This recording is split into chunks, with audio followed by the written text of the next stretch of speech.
साथियों नमस्कार। Direct selling adviser आशीष Pandey channel पर आप सभी का तहे दिल से हार्दिक स्वागत है।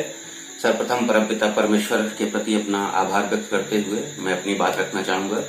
जैसा कि आज का हमारा विषय है बाइनरी प्लान और जनरेशन प्लान। जितने भी सदस्य हैं हमारे जो इंडस्ट्री से जुड़े हुए भाई बंधु लोग हैं, तो ये सबसे ज्यादा विवादित मुद्दा रहा है कि अगर दो शख्स बैठे हैं, एक बाइनरी प्लान में है, एक जनरेशन प्लान में है, तो आपस में इसी में झगड़ पड़ते हैं कि भैया मेरा प्लान सबसे ज्यादा बेस्ट है, वो कहेंगे मेरा प्लान ज्यादा सबसे बेस्ट है।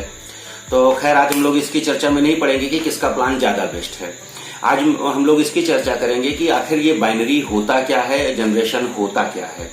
क्योंकि मैंने देखा है कि इंडस्ट्री के बड़े बड़े दिग्गज जिन्होंने 10-15 साल इंडस्ट्री में गुजार दिए, उनका भी कॉन्सेप्ट क्लियर नहीं है और वो भी महज एक छोटे छोटे तथ्यों के हिसाब से ही ये घोषित कर देते हैं कि हाँ ये बाइनरी प्लान है, ये जनरेशन प्लान है, और अपनी टीम में भी गलत इन्फॉर्मेशन जाती है। तो सबसे पहले तो हम ये देख लेते हैं कि हमारी डायरेक्ट सेलिंग की गाइडलाइन क्या कहती है बाइनरी या जनरेशन में। तो बड़े मजे की ये बात है कि हमारी गाइडलाइन में ना तो किसी बाइनरी प्लान का उल्लेख है, ना ही कोई जनरेशन प्लान का उल्लेख है। गाइडलाइन में साफ साफ शब्दों में कहा गया है कि जो आप इंसेंटिव या पे आउट देंगे वो आपके सेल सर्विस या गुड्स जो भी हैं उनसे डिराइव होना चाहिए। बस इतना ही है। बाकी उन्होंने कंपनियों की मर्जी पे छोड़ दिया कि आप चाहे जो पैटर्न फॉलो करो। तो कंपनियों ने अपनी अपनी सुविधा के हिसाब से, किसी ने बाइनरी प्लान के सिस्टम को फॉलो किया, किसी ने जनरेशन को, तो किसी ने मैट्रिक्स को फॉलो किया। तो कुल मिलाकर हम ये समझ सकते हैं कि बाइनरी या जनरेशन यह पे आउट देने का एक सिस्टम होता है। अब कुछ फीचर्स हम लोग डिस्कस कर लेते हैं कि आप कैसे पता लगेंगे कि हमारा ये बाइनरी प्लान है या ये जनरेशन प्लान है। तो एक दूसरे का जस्ट अपोजिट ही कह सकते हैं बाइनरी और जनरेशन में। तो अभी मैं आपको बाइनरी प्लान के कुछ फीचर्स बताता हूं, आप गौर करिएगा। बाइनरी प्लान का जो सबसे पहला फीचर है कि जब भी आप किसी कंपनी में ज्वाइन करते हैं तो वहां या तो पैकेज सिस्टम या एक किट सिस्टम चलता है कि आप पर्टिकुलर किसी फिक्स्ड अमाउंट 5,000, 10,000, 15,000 जैसा भी एक होता है, एक फिक्स अमाउंट होता है, वहां से आपकी ज्वाइनिंग होती है और आप अपना नेटवर्क बनाने के लिए अथराइज्ड होते हैं। इसके जस्ट उल्टा जो है जनरेशन में है कि वहां कोई आपको ऐसा किट सिस्टम नहीं है, कोई पैकेज सिस्टम नहीं है। तो बाइनरी सिस्टम मतलब जहां आप पैकेज या कोई किट सिस्टम फॉलो हो रहा है, वो आप मान सकते हैं कि ये बाइनरी प्लान हो सकता है। अगला जो बाइनरी की विशेषता है कि वहां आपकी जो इनकम आती है वो पेयर इनकम होती है या फिक्स इनकम होती है। कुछ यूं मान लें कि अगर वो कंपनी आपको बोलती है कि आपके एक पेयर मैचिंग पे 5%, 10% है ना, ऐसा जो एक फिक्स इनकम जो दे रही है, तो वो ये बाइनरी प्लान का एक बड़ा फीचर्स है कि वहां आपको पेयर मैचिंग पे हो जाता है। भाई आपने 5-5 हजार की 2 आईडी लगाई तो आपको 1,000 मिल जाएगा।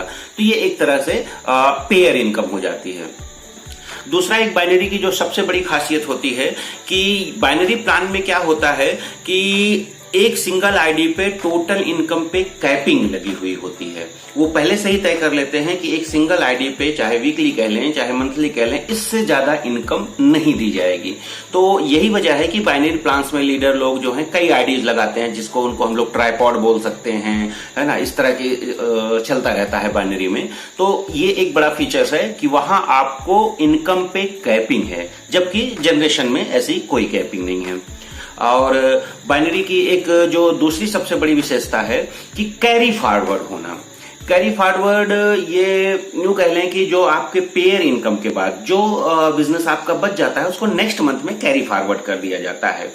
लेकिन मैंने अपने अनुभव से ये जाना है कि कैरी फॉरवर्ड जो है ये बाइनरी का एक कह सकते हैं कि बहुत बड़ा ड्रॉबैक भी है। एक कंपनी है, बड़ी फेमस कंपनी हुई है, अब तो वो नहीं मार्केट में है इसलिए मैं नाम ले रहा हूं उसका, आरएमपी। आरएमपी को एशिया की सबसे बड़ी बाइनरी कहा गया है। आप इसको गूगल भी करिएगा।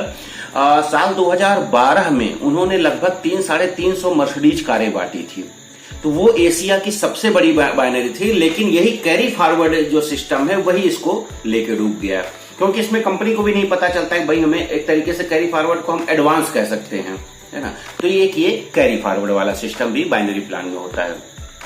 बाइनरी प्लान की अगली बड़ी खासियत है कि यहाँ जो आपका पे आउट आता है वो आपके पर्सनल बिजनेस या आपके पर्सनल टर्नओवर पे आता है, जबकि यही जो जनरेशन प्लान में है वहां आपका जो पे आउट होता है कि आपका जितना भी टर्नओवर हुआ उसका कुछ पॉइंट बना लिया जाता है, उस पॉइंट से फिर कंपनी के टर्नओवर पे कुछ पर्टिकुलर परसेंटेज जो हैं वो आपको डिस्ट्रीब्यूट किए जाते हैं। तो इस तरह के कुछ जो मैंने फीचर्स बताए, आप फिर से अगर रिवाइज करूं तो बाइनरी की खासियत kit system, package system, total income पे कैपिंग, कैरी फॉरवर्ड और आपके पर्सनल टर्नओवर के हिसाब से पे आउट, ये होते हैं बाइनरी के। और इसका जस्ट उल्टा आप कह सकते हैं कि ये जनरेशन प्लान पे होता है। और अब बाइनरी के बारे में कुछ आपको रोचक तथ्य बताना चाहूंगा कि बाइनरी सिस्टम बमुश्किल 30 से 35 साल पुराना सिस्टम है। जैसे मैंने कहा कि चीजें समय के साथ अपडेट होती रहती हैं, तो जनरेशन प्लान का ही एक अपडेशन के रूप में आया बाइनरी प्लान। तो बाइनरी प्लान अमूमन 30 से 35 साल पुराना ही है, लेकिन इसकी सबसे बड़ी खासियत ये रही कि ये बड़ा तेज प्लान माना गया कि इसमें ग्रोथ बहुत तेज होती है। यही वजह है कि जितनी भी स्कैम कंपनियां आई उन्होंने बाइनरी प्लान को ही सिलेक्ट किया अपने बिजनेस के लिए। तो इसका मतलब ये नहीं कि बाइनरी स्कैम है, क्योंकि कुछ जनरेशन के हमारे लीडर यहां तक बोलते पाए गए कि भैया बाइनरी तो इंडिया में इल्लीगल है ना। तो ये महज एक अफवाह है, भ्रम है। बाइनरी बिल्कुल इल्लीगल नहीं है ना। बाइनरी बहुत तेज है। स्कैम कंपनियों ने अगर इसको यूज किया तो इसमें बाइनरी की कोई फॉल्ट नहीं, बल्कि कह सकते हैं तो उसकी एक तरीके से अच्छाई ही है। और एक सवाल ये भी आता है कि भाई जब बाइनरी इतना तेज है तो आज देखिए टॉप 10 कंपनीज जो हैं, वर्ल्ड की टॉप 20 कंपनीज जो हैं, उसमें जनरेशन की कंपनी ही टॉप 5 में आती हैं। तो मैं बताना चाहूं कि अगर आप टॉप 20 कंपनी वर्ल्ड की उठा के देखें तो आप आज भी उसमें 25 से 30% कंपनियां जो हैं वो बाइनरी प्लान की ही हैं। और बाइनरी प्लान का जो सबसे बड़ा ड्रॉबैक यही है अपने भारत में कि बाइनरी कंपनीज अपने यहाँ सक्सेस नहीं हो पाई। कोई भी कंपनी 5-7 साल से ज्यादा नहीं चल पाई है, क्योंकि एक उसका जो कैरी फॉरवर्ड सिस्टम है ये इसकी सबसे बड़ी खामी रही है कि इसने अच्छी अच्छी कंपनियों को ये डुबो दिया है। तो अभी एडवांसमेंट की बात करें तो जैसा कि कहा गया है कि बाइनरी में स्पीड है तो जनरेशन में स्टेबिलिटी है। ठीक, तो अभी लेटेस्ट जो वर्जन चल रहा है कि इसको हम बल्कि हाइब्रिड कह सकते हैं कि 2 लेग का जनरेशन प्लान। मतलब कि कंपनियों ने पिछले 5-10 सालों में स्ट्रक्चर तो उन्होंने बाइनरी का लिया, ठीक, ताकि हमारी ग्रोथ काफी तेजी से हो, लेकिन जो उन्होंने पे आउट बांटा वो उन्होंने जनरेशन के हिसाब से बांटा। एक बार समझने वाली बात है ये कि स्ट्रक्चर है बाइनरी का, लेकिन पे आउट जो है वो जनरेशन के हिसाब से है। तो इसको 2 लेग जनरेशन कहा गया है। इसमें आपकी ग्रोथ भी अच्छी रहती है और स्टेबिलिटी भी बनी रहती है। और मैं स्वयं एक 2 लेग जनरेशन कंपनी के साथ वर्क कर रहा हूं। यदि आप भी मेरी टीम के साथ एसोसिएट होना चाहते हैं ऑल ओवर इंडिया कहीं भी, तो फुल सपोर्ट के साथ आपका स्वागत है। स्क्रीन पे चल रहे नंबरों पे आप कॉल कर सकते हैं। और ये वीडियो अगर आपको पसंद आया हो तो इसको लाइक शेयर सब्सक्राइब करें और अपने जानने वालों के बीच में इसको ज्यादा से ज्यादा शेयर करें, ताकि जो भ्रम है लोगों के दिमाग में बाइनरी और जनरेशन को लेके ये दूर हो जाए। आने वाले वीडियोस में हम चर्चा करेंगे कि 2 लेग जनरेशन प्लान या मल्टी लेग जनरेशन प्लान, कहां आपकी ग्रोथ और सफलता ज्यादा निश्चित है। बाकायदा इस पे हम लोग आंकड़ों के हिसाब से बात करेंगे, कैलकुलेशन के हिसाब से बात किया जाएगा। फिर मिलते हैं, तब तक के लिए विश यू सक्सेस।